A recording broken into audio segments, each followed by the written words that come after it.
Au nom d'Allah, le tout miséricordieux, le très miséricordieux. Tahaha, nous n'avons point fait descendre sur toi le Coran pour que tu sois malheureux, si ce n'est qu'un rappel pour celui qui redoute Allah, et comme une révélation émanant de celui qui a créé la terre et les cieux sublimes. Le tout miséricordieux s'est établi istawa sur le trône.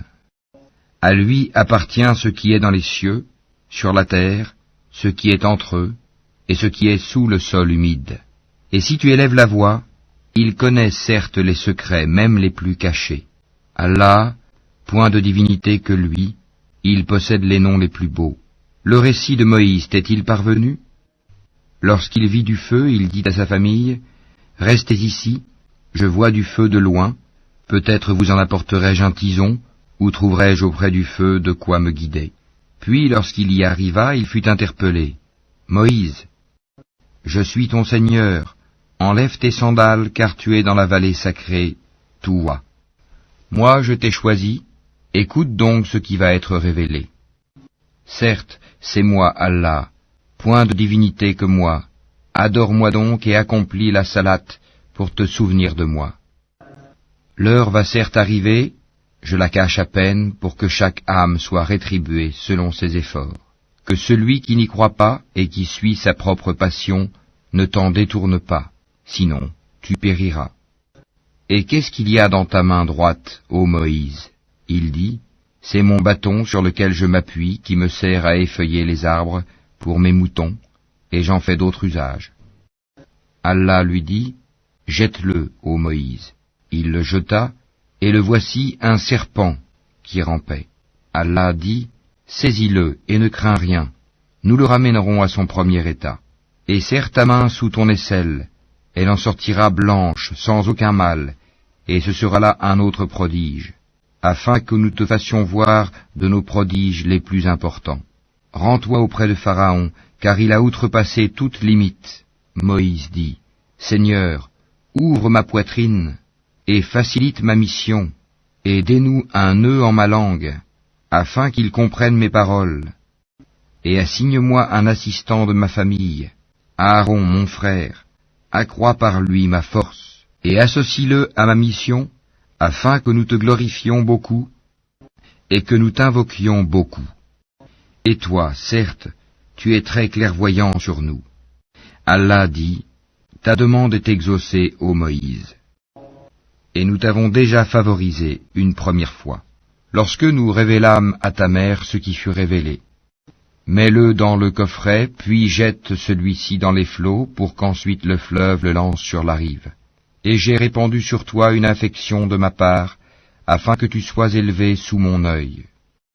Et voilà que ta sœur te suivait en marchant et disait, puis-je vous indiquer quelqu'un qui se chargera de lui? Ainsi nous te rapportâmes à ta mère, afin que son œil se réjouisse et qu'elle ne s'afflige plus.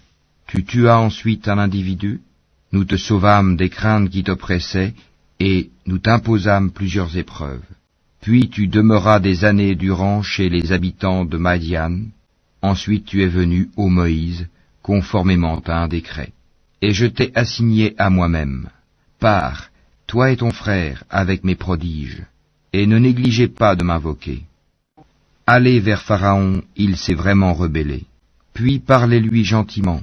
Peut-être se rappellera-t-il, ou me craindra-t-il? Ils dirent, ô notre Seigneur, nous craignons qu'il ne nous maltraite indûment ou qu'il dépasse les limites. Il dit, ne craignez rien, je suis avec vous, j'entends et je vois. Allez donc chez lui, puis dites-lui, nous sommes tous deux les messagers de ton Seigneur, envoie donc les enfants d'Israël en notre compagnie et ne les châtie plus. Nous sommes venus à toi avec une preuve de la part de ton Seigneur, et que la paix soit sur quiconque suit le droit chemin. Il nous a été révélé que le châtiment est pour celui qui refuse d'avoir foi et qui tourne le dos. Alors Pharaon dit, qui donc est votre Seigneur, ô Moïse? Notre Seigneur, dit Moïse, est celui qui a donné à chaque chose sa propre nature, puis l'a dirigée. Qu'en est-il donc des générations anciennes, dit Pharaon? Moïse dit, la connaissance de leur sort est auprès de mon Seigneur dans un livre. Mon Seigneur ne commet ni erreur ni oubli. C'est lui qui vous a assigné la terre comme berceau, et vous y a tracé des chemins, et qui du ciel a fait descendre de l'eau avec laquelle nous faisons germer des couples de plantes de toutes sortes. Mangez et faites paître votre bétail. Voilà bien là des signes pour les doués d'intelligence. C'est d'elle, la terre, que nous vous avons créée, et en elle nous vous retournerons, et d'elle nous vous ferons sortir une fois encore. Certes, nous lui avons montré tous nos prodiges, mais il les a démentis et a refusé de croire. Il dit, « Es-tu venu à nous, ô Moïse, pour nous faire sortir de notre terre par ta magie? Nous t'apporterons assurément une magie semblable. Fixe entre nous et toi un rendez-vous auquel ni nous ni toi ne manquerons, dans un lieu convenable. » Alors Moïse dit, « Votre rendez-vous, c'est le jour de la fête, et que les gens se rassemblent dans la matinée. » Pharaon donc se retira, ensuite il rassembla sa ruse, puis vint au rendez-vous. Moïse leur dit, « Malheur à vous, ne forgez pas de mensonges contre Allah, sinon par un châtiment il vous anéantira. Celui qui forge un mensonge est perdu. » Là-dessus, ils se mirent à disputer entre eux de leur affaire, et tinrent secrète leur discussion. Ils dirent, « Voici deux magiciens, qui par leur magie veulent vous faire abandonner votre terre et emporter votre doctrine idéale. Rassemblez donc votre ruse, puis venez en rang serré, et celui qui aura le dessus aujourd'hui aura réussi. » Ils dirent, « Ô Moïse, ou tu jettes le premier ton bâton, ou que nous soyons les premiers à jeter. » Il dit, « Jetez plutôt. » Et voilà que leurs cordes et leurs bâtons lui parurent ramper par l'effet de leur magie. Moïse ressentit quelque peur en lui-même. Nous lui dîmes, « N'aie pas peur, c'est toi qui auras le dessus. Jette ce qu'il y a dans ta main droite, cela dévorera ce qu'ils ont fabriqué. Ce qu'ils ont fabriqué n'est qu'une ruse de magicien, et le magicien ne réussit pas, où qu'il soit. » Les magiciens se jetèrent prosternés, disant, « Nous avons foi en le Seigneur d'Aaron et de Moïse. » Alors Pharaon dit, « Avez-vous cru en lui avant que je ne vous y autorise? C'est lui votre chef qui vous a enseigné la magie. Je vous ferai sûrement couper mains et jambes opposées, et vous ferai crucifier au tronc des palmiers, et vous saurez avec certitude qui de nous est plus fort en châtiment, et qui est le plus durable. Par celui qui nous a créés, dirent-ils, nous ne te préférerons jamais à ce qui nous est parvenu comme preuve évidente. Décrète donc ce que tu as à décréter, tes décrets ne touchent que cette présente vie. Nous croyons en notre Seigneur afin qu'il nous pardonne nos fautes ainsi que la magie à laquelle tu nous as contraints. Et Allah est meilleur et éternel. Quiconque vient en criminel à son Seigneur aura certes l'enfer où il ne meurt ni ne vit.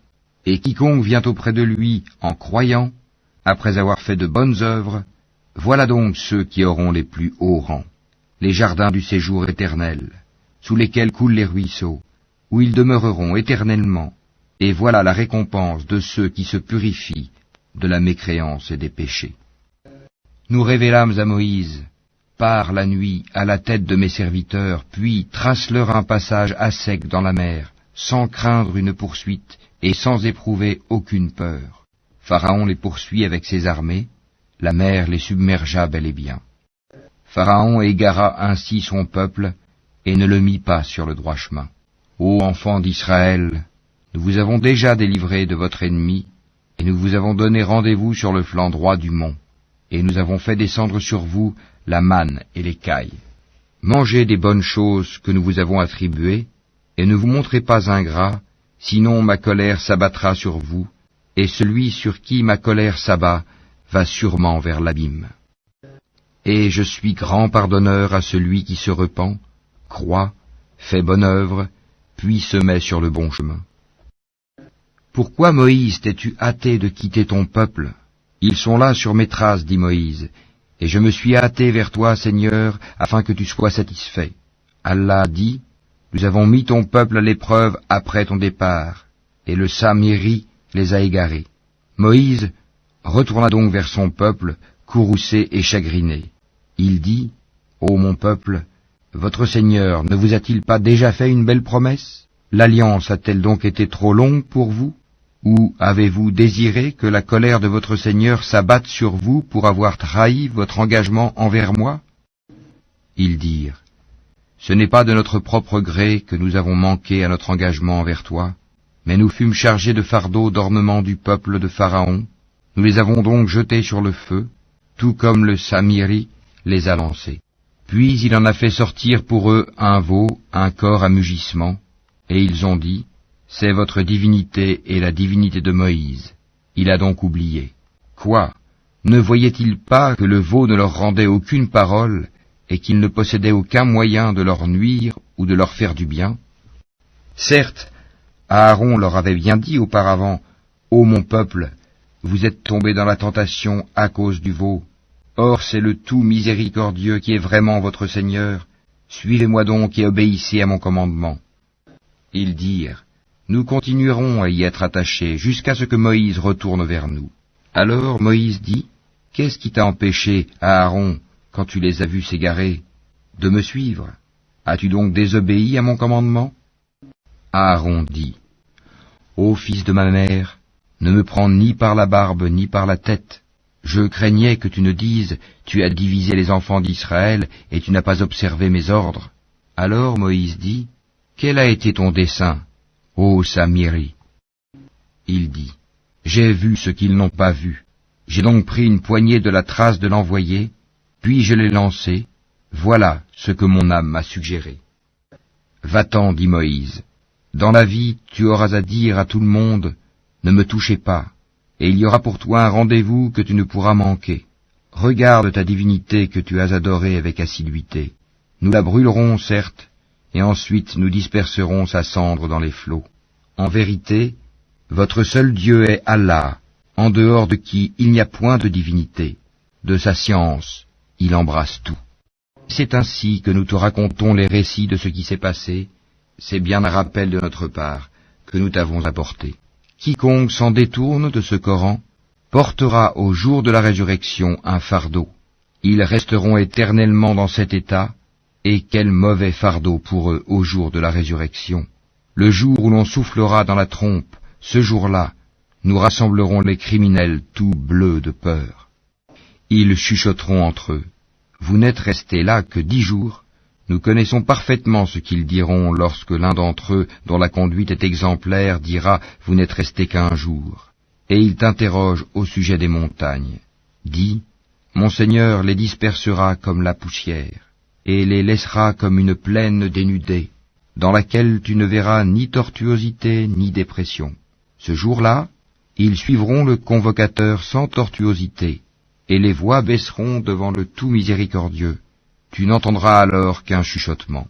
Ce jour-là, l'intercession ne profitera qu'à celui auquel le tout miséricordieux aura donné sa permission et dont il agréera la parole.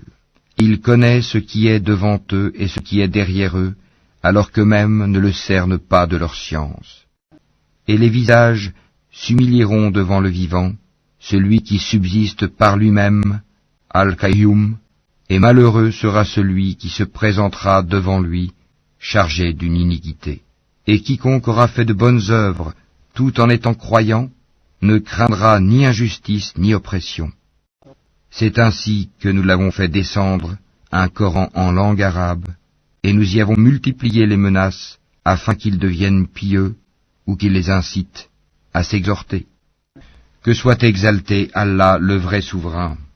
Ne te hâte pas de réciter le Coran avant que ne te soit achevée sa révélation.